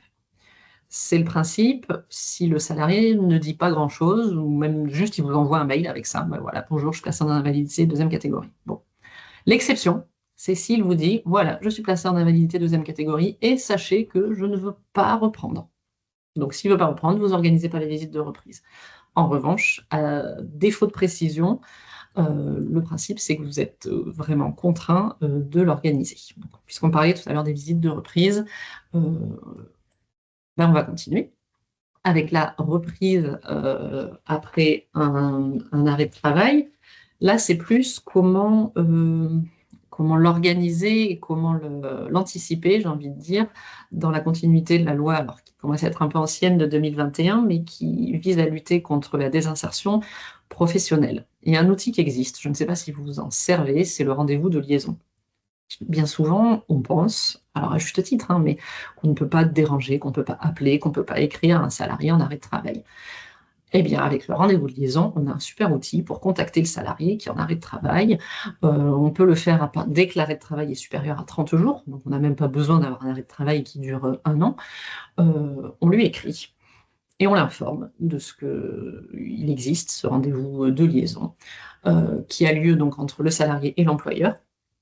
On peut y associer le service de santé au travail, mais ce n'est pas une obligation et ça n'est en aucun cas un rendez-vous médical. L'idée, c'est vraiment de recréer le dialogue avec un salarié dont on ne saurait pas s'il veut rester, il ne veut pas rester, il veut une rupture conventionnelle, il veut se faire déclarer, il va se faire déclarer inapte. Ça permet de renouer le dialogue et de reprendre des nouvelles du salarié. Le salarié peut lui-même le demander. Et surtout, si vous le proposez, il peut le refuser. Bon, là, j'ai encore eu un cas tout à l'heure à midi d'un employeur qui est désespéré parce que ça fait 2 rendez-vous de liaison qu'il propose, le salarié ne veut pas. Bon, on ne peut pas le forcer non plus, mais retour d'expérience, c'est vraiment qu'en général, ça se termine souvent par une rupture conventionnelle. En tout cas, ça permet aux parties, à l'employeur, au salarié, de reprendre contact après parfois des semaines ou des mois de silence. Où est-ce que j'en suis du timing? Le temps avance. Il y a quelques slides sur le temps partiel thérapeutique, parce que ça fait partie des choses qui permettent aux salariés d'envisager de reprendre le travail. Je voulais vous en... un peu plus rapidement. Je vais passer rapidement. C'était simplement pour vous dire que vous pouvez le refuser. C'est souvent ça le débat en fait. Donc je vais droit au but parce que je pense que vous savez ce que c'est le temps partiel, temps partiel thérapeutique. Mais il faut un motif légitime. Motif légitime, il faudrait vraiment que le poste ne soit pas du tout adapté à un temps partiel, c'est pas très très évident. Et quand bien même vous refusiez, il faut contacter le médecin du travail, il faut proposer un autre poste au salarié. Donc plutôt que de refuser purement et simplement, là, je vous l'ai écrit sur la slide, le salarié qui vient avec une demande de temps partiel thérapeutique, il est apte. Mais il est apte avec réserve, puisque temps partiel thérapeutique. Donc peut-être qu'en fait, ce qu'il faut que vous contestiez, c'est l'avis d'aptitude. Et là, il y a sûrement quelque chose à faire. Parce que bien souvent, on est dans des situations dans lesquelles l'employeur me dit « mais c'est pas possible du tout, le temps partiel thérapeutique ». Bon, il y a des raisons objectives. Donc là, ça veut dire qu'il faut discuter avec le médecin du travail et potentiellement contester son avis. Oui, j'enchaîne parce que le temps passe très vite. Je parle beaucoup. Relation avec la médecine du travail, ça fait lien avec ce que je viens de vous dire. Les avis du médecin du travail, que ce soit un avis d'aptitude, un avis d'inaptitude, des propositions d'aménagement de poste, vous pouvez les contester. Alors, avant de les contester devant le Conseil des prud'hommes, vous pouvez discuter avec le médecin du travail. Surtout que maintenant, les avis vous arrivent par mail dans les quelques minutes souvent qui suivent la visite. Donc, ne pas hésiter à demander des précisions quand les avis ne sont pas clairs. Et vous avez toujours donc, la possibilité de les contester. Ça va très vite en revanche. Vous les contestez dans les 15 jours. Donc, ça peut vraiment avoir une utilité parce que ce qu'il faut savoir, c'est que derrière, les conseillers prud'homaux, ils n'ont pas de compétences médicales a priori, donc ils vont solliciter un avis médical d'un médecin, et derrière, ils vont rendre une décision qui va se substituer purement et simplement à la décision initiale. Et d'un avis d'inaptitude, on peut passer à un avis d'aptitude, et d'un avis d'aptitude à un avis d'inaptitude. Donc, ça peut vraiment avoir une utilité. C'est ce que je disais là, cet avis ensuite, cette décision s'il n'est pas contesté, l'avis s'impose aux parties, effectivement. Simplement, c'est des procédures qui prennent du temps. Et donc, on peut se retrouver avec un salarié qui reste chez lui, payé, dans l'attente de la décision. Mais ça s'apprécie au cas par cas, mais je voulais faire un focus sur la date à laquelle vous recevez ces avis. Mettez-vous une alerte à 15 jours plus tard, parce que vraiment, si recours il doit y avoir, il faut le faire très rapidement. Et la dernière partie que je vous ai préparée concerne donc mon petit retour d'expérience sur le contentieux prud'homal. Contentieux prud'homal qui ne recule pas du tout, contrairement à ce qu'on pourrait entendre. J'ai listé là des choses. Alors, ça va venir un petit peu en vrac et ça va surtout venir répondre à certaines de vos questions. Dans les bons réflexes, en vue, pas forcément, mais en tout cas, moi, je le vois dans les contentieux prud'homaux, des courriers reçus de l'employeur, courrier des salariés, auxquels on n'a pas apporté de réponse, que ce soit par mail ou par courrier manuscrit, peu importe. Parce que l'employeur me dit, mais oui, mais c'était ridicule ce qu'il me disait, j'allais pas y répondre. Eh bien si, ça vous prend 3 minutes, 5 minutes, je ne sais pas, mais il faut répondre au courrier, ne pas laisser des courriers sans réponse. J'ai même envie de dire encore plus quand ce qui est demandé, c'est n'importe quoi. Réagir à certains termes, j'imagine que vous voyez de quoi je veux parler, dès que le salarié dit au détour d'un mail qui subit de la pression, une surcharge de travail. Alors, le mot harcèlement, bien sûr, doit attirer votre attention. Donc ça, c'est vraiment quand il y a des termes précis, clairs, ils doivent vous faire réagir.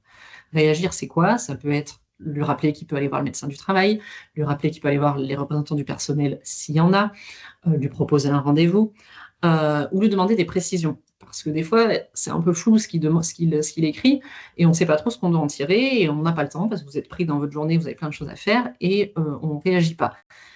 C'est dommage parce que des fois, il y a des situations dans lesquelles il aurait fallu mettre en place une petite enquête contradictoire, un représentant de l'employeur, un représentant des salariés, on y va, on enquête, qu'est-ce qui s'est passé.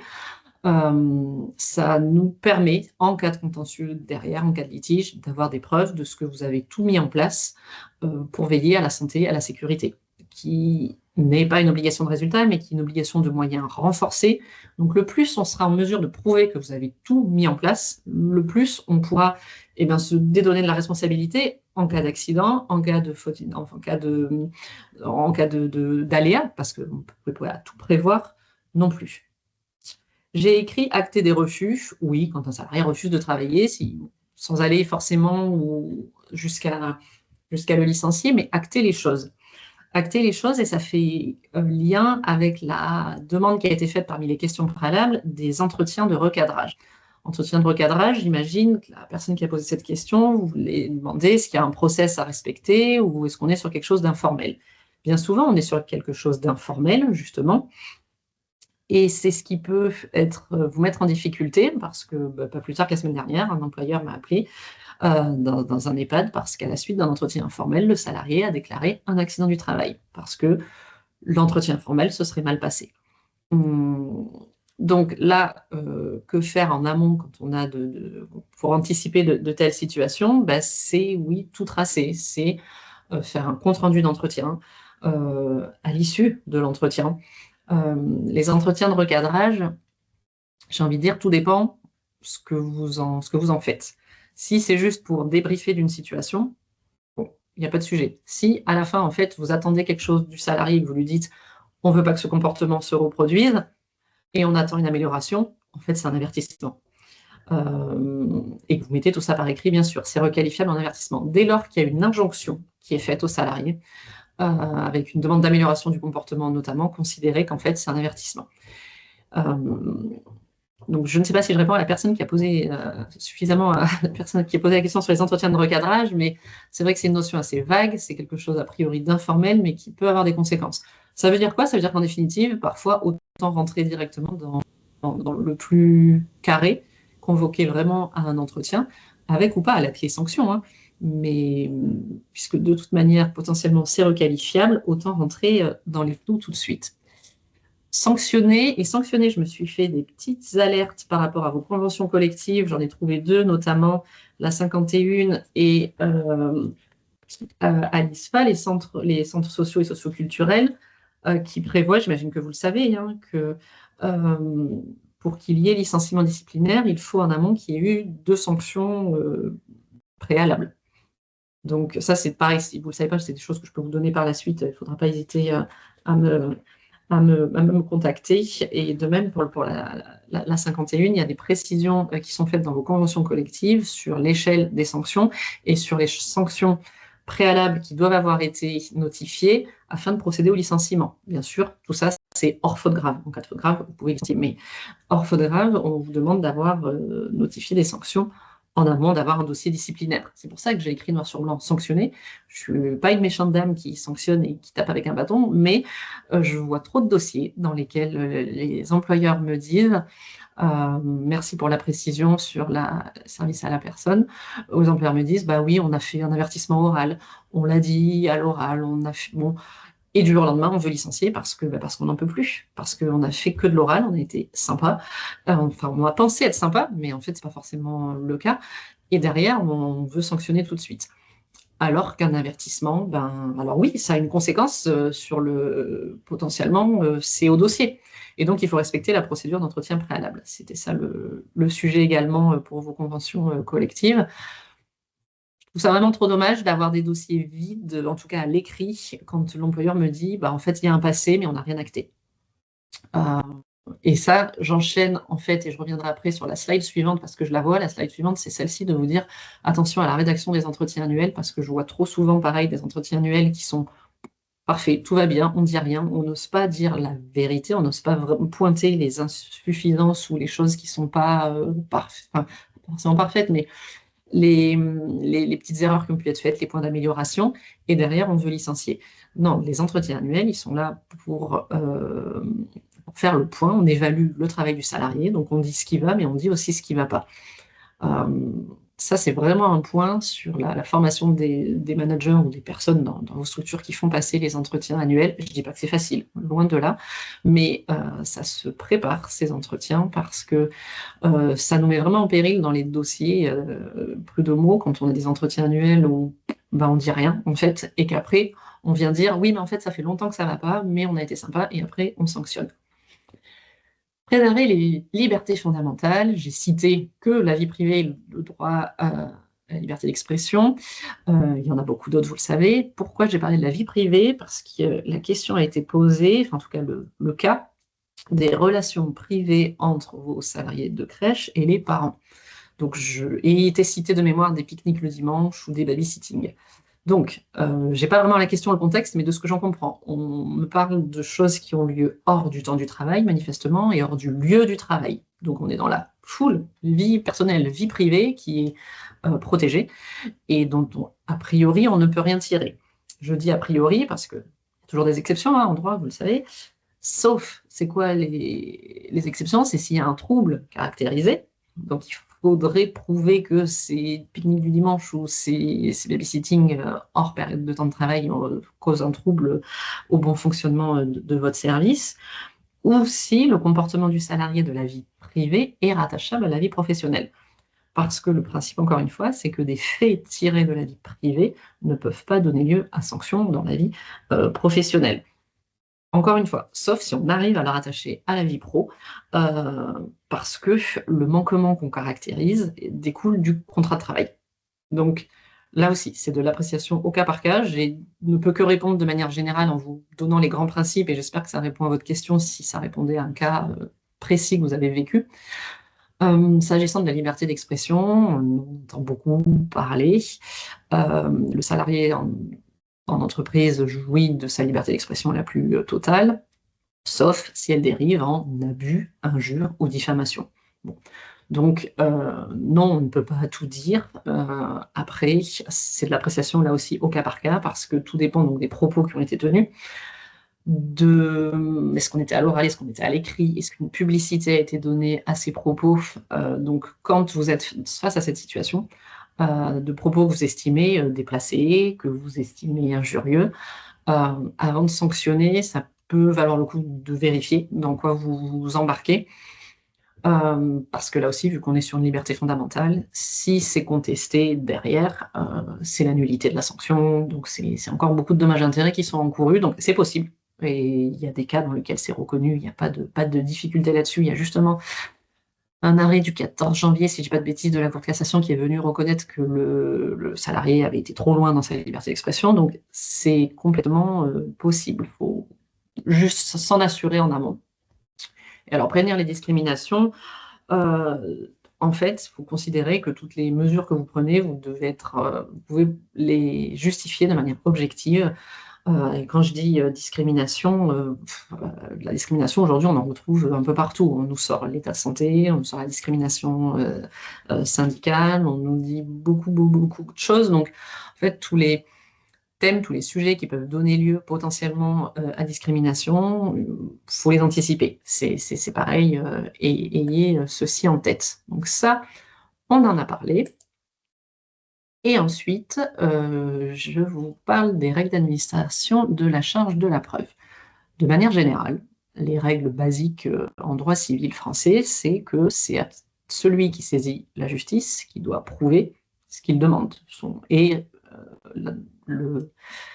doit être en mesure de justifier, notamment, chez nous, c'est en argent que ça se résout, des dommages d'intérêt qu'il sollicite pour réparer son préjudice. Bon, ça c'est le cas général. C'est vrai que c'est le cas général en droit du travail, sauf faute grave, par exemple, vous le savez, si le salarié conteste le licenciement pour faute grave qui lui a été notifié, c'est à l'employeur en premier lieu de démontrer qu'il y a une faute, donc la matérialité, et qu'elle est d'un tel degré qu'on a été sur la faute grave, c'est-à-dire celle qui est privative de l'indemnité de licenciement, de l'indemnité de préavis, donc un licenciement immédiat.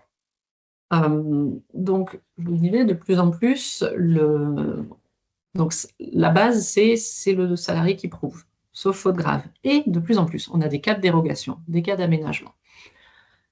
Dans quel domaine? Dans le cas des discriminations dont je vous parlais juste avant. L'égalité professionnelle, ça fait lien avec l'actualité dont je vous parlais au début, la directive transparence. L'idée, c'est ça va inverser la charge de la preuve. Les rémunérations, le harcèlement, le litige sur le nombre d'heures effectuées. Tout ça, ce sont des domaines, et ces domaines se multiplient de plus en plus, des domaines dans lesquels, alors, elle est aménagée, la charge de la preuve, c'est-à-dire qu'elle pèse ni vraiment sur l'un, ni vraiment sur l'autre. Donc le salarié qui saisit, bien sûr, qui devra démontrer qu'il subit un préjudice, et il devra démontrer ce qu'il allègue, mais c'est quand même de plus en plus light. Je m'explique. Par exemple, pour la discrimination, qu'est-ce qu'on demande au salarié? On lui demande de présenter des éléments de fait laissant penser que. C'est assez large, il suffit qu'il y ait un élément qui laisse penser qu'il a été discriminé par rapport à un autre salarié, à une autre catégorie de salariés, et bien la balle est renvoyée direct dans le camp de l'employeur qui, lui, doit prouver que sa décision, elle a été justifiée par des éléments objectifs étrangers à toute discrimination.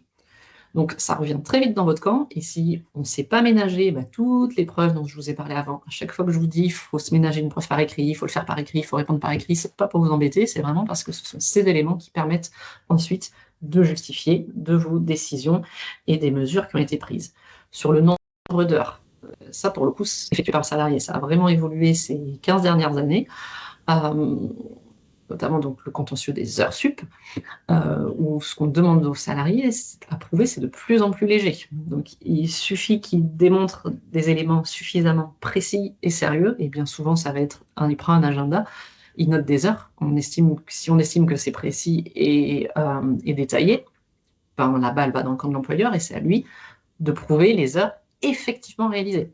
Si vous n'avez pas de logiciel de pointage, de système de décompte, d'application, ça peut être plein de choses aujourd'hui, mais on ne pourra pas prouver, et on aura uniquement les infos du salarié. Alors, faut pas baisser les bras, on arrive toujours à contester et à critiquer les allégations des salariés en disant, mais regardez, là, il vous dit qu'il a fait des heures supplémentaires tous les jours. Cette semaine-là, il est en vacances. La semaine d'après, il est en arrêt. Bon, on arrive souvent à mettre en avant des incohérences, mais la jurisprudence tend à être de plus en plus rigoureuse là-dessus et à demander aux salariés à prouver des éléments laissant penser qu'eux, et à l'employeur, lui, à être vraiment hyper strict dans ses éléments de réponse en face et dans ses éléments de preuve. Et alors, je voulais vous parler et du préjudice nécessaire et des éléments de preuve. Préjudice nécessaire, pourquoi? Parce que la jurisprudence, il y a 10 ans, tout pile, était venue nous dire il n'y a pas de préjudice automatique.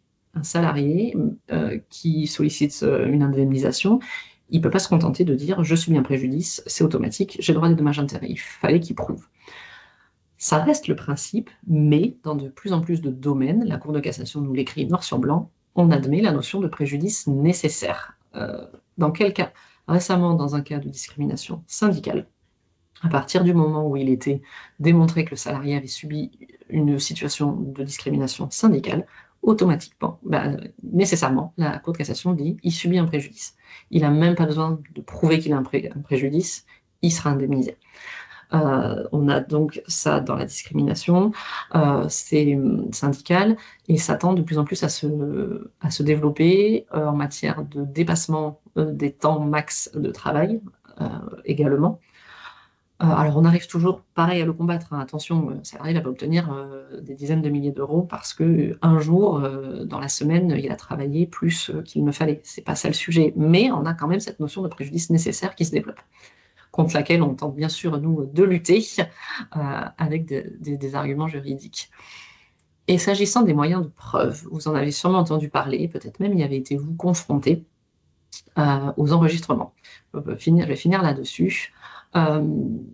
Dorénavant, ça aussi c'est une grande évolution jurisprudentielle, les moyens de preuve illicites d'une part, par exemple une vidéosurveillance pas déclarée comme il faut, ou un moyen de preuve déloyal, c'est-à-dire obtenu par stratagème, c'est par exemple un enregistrement à l'insu de la personne enregistrée. Avant, c'était irrecevable de telles preuves. Maintenant, c'est pas automatiquement irrecevable. Ils peuvent être admis à condition que ce soit des moyens de preuve indispensables à la partie qui les produit, que ce soit d'ailleurs le salarié ou l'employeur, mais que ça soit indispensable à leurs droits en justice et que ça n'apporte pas une atteinte disproportionnée au droit en face qui est violé. Et souvent, le droit en face qui est violé, c'est le droit à la vie privée. Donc c'est une mise en balance comme ça que doivent faire les magistrats, les conseillers prud'homaux, puis les magistrats à la cour d'appel lorsque ça va en appel.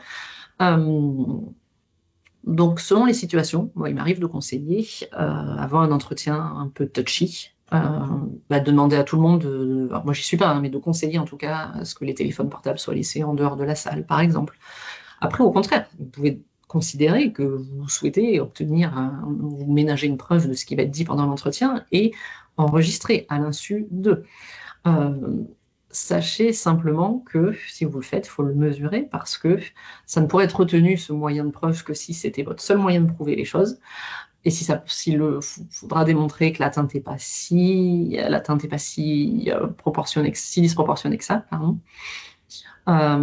Et surtout, si c'est votre seul moyen de preuve et qu'il est écarté, vous n'avez plus de moyen de preuve.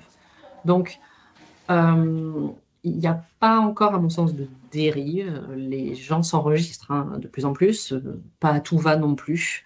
Et cette jurisprudence, elle est applicable des deux côtés, tant pour les salariés que pour les employeurs. Je vois l'heure et donc j'avance. Je m'étais gardé des réponses à des questions qui avaient été posées. Il m'en reste 2. On m'avait demandé à qui accorder un aménagement du temps de travail d'un temps complet vers un temps partiel lorsque 2 salariés sollicitent toutes 2 ou tous 2, je ne sais pas, ce temps partiel, je crois, le mercredi. Si je ne dis pas de bêtises, est-ce que c'est ça? Oui. Alors, oui. Après, si la personne qui avait posé la question veut peut-être donner un peu plus de précision, ou après, sinon, soit si elle n'est pas là, soit dans ce cas-là, on pourra revoir ça de manière beaucoup plus spécifique. parce qu'effectivement, ça nécessite pour Cécile d'avoir un peu plus de précision pour donner la meilleure Parce réponse. qu'après, ça peut concerner tout le monde de manière générale. Il n'y a Voilà. il n'y a pas un droit à obtenir un temps partiel. En revanche, vous recevez ce genre de demande, vous devez y répondre. Le salarié a le droit de voir sa demande sérieusement examinée. Voilà, ça c'est ce qu'il faut retenir. Certaines conventions collectives peuvent traiter le sujet, donc si elles le traitent, déjà vous vous reportez à votre convention collective, et à défaut d'aide, on va dire, côté convention collective, vous pouvez refuser, donc de toute manière. Si vous n'avez pas de poste en interne qui soit disponible dans la catégorie professionnelle du salarié, encore une fois. L'idée, c'est pas de changer de catégorie professionnelle en le passant en temps partiel. Donc, s'il n'y a pas de poste, vous pouvez refuser ou refuser tout court parce que y faire droit aurait des conséquences préjudiciables, très préjudiciables sur la bonne marche de l'entreprise. Donc, il n'y a pas d'obligation, en tout cas, d'y faire droit. Obligation de répondre à la demande, oui. Et ensuite, comme arbitre entre les deux, c'est là où j'aurais besoin de plus d'explications de la personne, parce que si ça veut dire qu'il faut peut-être l'accorder à l'un un jour, à l'autre un autre jour. Enfin, il faut trouver, de tenir, on ne peut pas bloquer le fonctionnement de la structure, parce que les personnes sollicitent toutes deux le temps partiel, sachant que certaines conventions collectives peuvent prévoir une durée d'ancienneté. Enfin, voilà, donc il faudrait plus de détails pour répondre plus précisément à la personne. Et il m'était posé une question sur un salarié qui refuserait une modification de la planification annuelle de son temps de travail. On est là dans le cadre des dispositions de la convention collective du lien social et familial. Donc pareil, je ne sais pas si la personne est là. Ou si ça intéresse les autres ou pas forcément, mais... Après, ce qu'on peut, ça peut permettre d'enchaîner effectivement sur la suite, peut-être effectivement parce qu'il est... Oui, mais son micro, Estelle est là.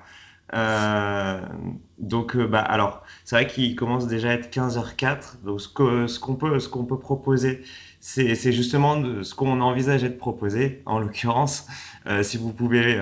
alors, déjà, surtout... avant tout, déjà remercier particulièrement Cécile, qui a fait beaucoup de travail en tout cas pour ça, et merci encore vraiment pour tout ce travail, et en tout cas on espère que ça sera le cas pour vous aussi, qui étiez présents. Nous, on a trouvé que ça nous avait apporté beaucoup d'éléments et beaucoup d'informations qui nous resserviront particulièrement sur les prochaines semaines.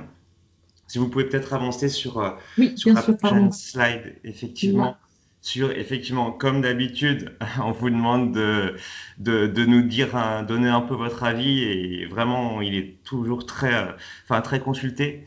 Et surtout, ça me permet d'enchaîner sur ce qui était évoqué tout à l'heure avec Cécile. Alors, juste peut-être rester un petit peu sur le QR code. Pardon. Effectivement, pas de souci. Parce que dans le questionnaire, on vous pose la question à la fin, notamment parce que c'est difficile de parler de juridique et RH de manière globale et générale.